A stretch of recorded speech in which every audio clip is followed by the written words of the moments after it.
혹시 2025년 금융권 취업 준비하고 계신가요? 그렇다면 지금 여러분이 알고 있는 정보는 어쩌면 다 옛날 얘기일 수 있습니다. 오늘 데이터로 확인된 금융권 채용 시장의 거대한 변화, 그리고 그 속에서 살아남을 수 있는 전략을 확실하게 알려드릴게요. 아마 지금 취준생이라면 다들 이 생각하실 거예요. 금융권문 진짜 좁아지는 거 아니야? 언론에서는 맨날 채용 줄어든다고 하는데 과연 이게 전부일까요? 오늘 그 진실을 제대로 파헤쳐 보겠습니다.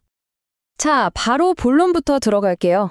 2023년부터 2025년까지 우리나라 4대 시중은행의 신입 채용이 얼마나 줄어들 것 같으세요? 바로 이 숫자, 마이너스 35.4%입니다. 이게 어느 정도냐면 신입사원 3명 중 1명 이상은 아예 뽑지 않겠다는 얘기예요. 정말 충격적이죠. 근데요, 이 숫자만 보고 벌써부터 좌절하면 안 됩니다. 중요한 건 시장이 그냥 작아지는 게 아니라는 거예요. 이건요, 완전히 새로운 게임의 규칙이 만들어지고 있다는 아주 강력한 신호거든요. 그래서 오늘 이 변화의 실체를 하나하나 다 파헤쳐 볼 겁니다. 도대체 왜 일자리가 줄어드는지, 그럼 기회는 어디에 있는지, 그리고 제일 중요한 거, 여러분 각자에게 맞는 합격 전략은 뭔지 제가 확실하게 정리해 드릴게요. 자, 그럼 첫 번째 챕터, 도대체 왜 그 많던 은행 일자리가 이렇게 빠르게 사라지고 있는 걸까요? 그 뒤에는요, 피할 수 없는 두 가지 거대한 흐름이 있습니다. 바로 디지털, 그리고 효율이죠. 가장 눈에 띄는 증거요?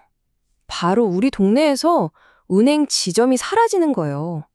보세요. 불과 1년 만에 5대 은행 지점이 161개나 문을 닫았어요. 디지털 전환. 이게 그냥 구호가 아니라 우리 눈앞에 벌어지는 현실인 거죠. 지점이 왜 사라지냐고요? 간단합니다. 바로 이 비대면 거래 때문이죠. 솔직히 요즘 은행 갈 일 거의 없잖아요. 다 스마트폰으로 하니까요. 그럼 이 디지털화가 우리 일자리에 얼마나 직접적인 영향을 줄까요? 자, 보세요. 만약에 비대면 거래가 지금보다 50% 더 늘어난다? 그럼 금융권 일자리 100개 중에 거의 5개가 사라진다는 예측이에요. 무려 4.91%가 직접적으로 줄어드는 거죠. 자, 이제부터가 진짜 중요합니다. 시장이 어떻게 바뀌고 있는지 그 구조를 들여다 볼 건데요. 핵심은 이거예요. 금융권 채용 시장이 아예 다른 룰을 가진 두 개의 리그로 쪼개지고 있다는 겁니다. 예전에는 어땠어요? 상반기, 하반기 딱 정해진 공채 시즌만 기다리면 됐잖아요. 근데 이젠 완전히 달라졌습니다. 필요한 사람을 필요할 때 뽑는다. 바로 이 수시 채용이 대세가 된 거죠. 이 그래프 한번 보세요. 이게 현실입니다. 2025년이 되면요, 기업 10곳 중에 6곳 이상이 수시 채용으로 사람을 뽑아요. 이 말은 뭐냐? 더 이상 공채 단역만 쳐다보고 있으면 안 된다는 뜻입니다. 그래서 지금 시장은요, 이렇게 두 개의 길로 완전히 나뉘었어요. 한쪽은 예전처럼 누구나 지원할 수 있었던 일반 행원의 길. 여긴 점점 좁아지고 경쟁은 더 치열해지고 있죠. 반면에 다른 한쪽은요, ICT나 디지털 기술을 가진 전문가의 길이에요. 여긴 지금 서로 모셔가려고 난립니다. 자, 그럼 이 새로운 판에서 기회는 도대체 어디에 있는 걸까요? 지금부터는 각 금융 섹터별로 기회의 지도를 한번 그려보겠습니다. 이 데이터가 모든 걸 말해줍니다. 시중은행 인력은 해마다 2.46%씩 줄어드는데 인터넷은행은요, 무려 12.12%씩 폭발적으로 늘어나고 있어요.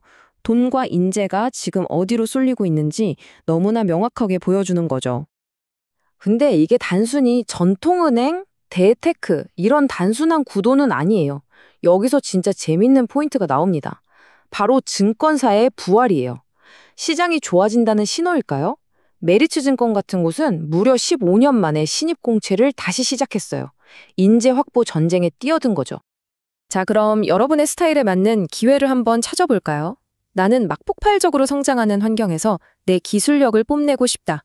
그럼 인터넷은행으로 가셔야죠. 아니야, 나는 철저하게 성과로 보상받고 싶다.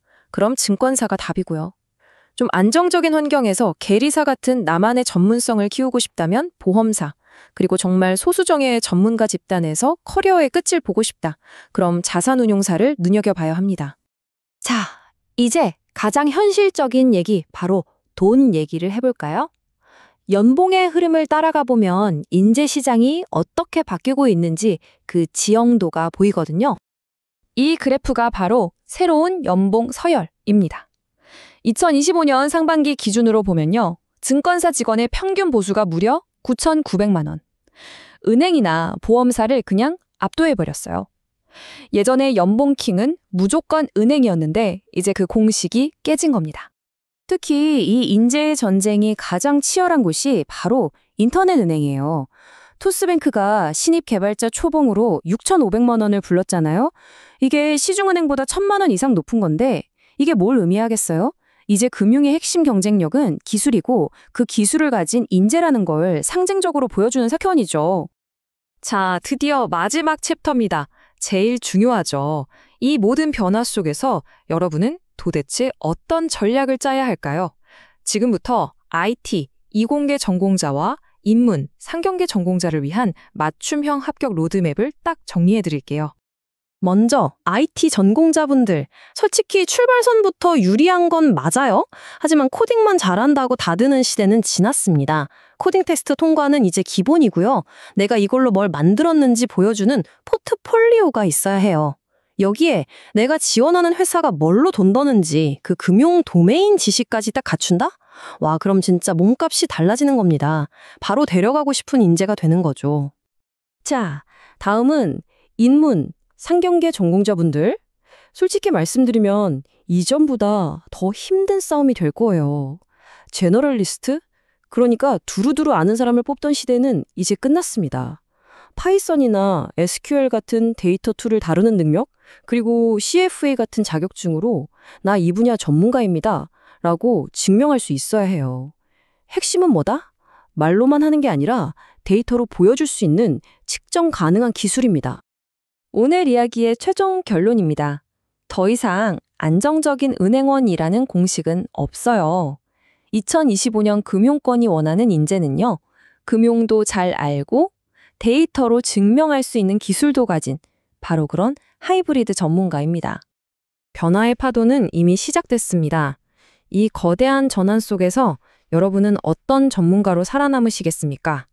이제 선택은 여러분의 몫입니다.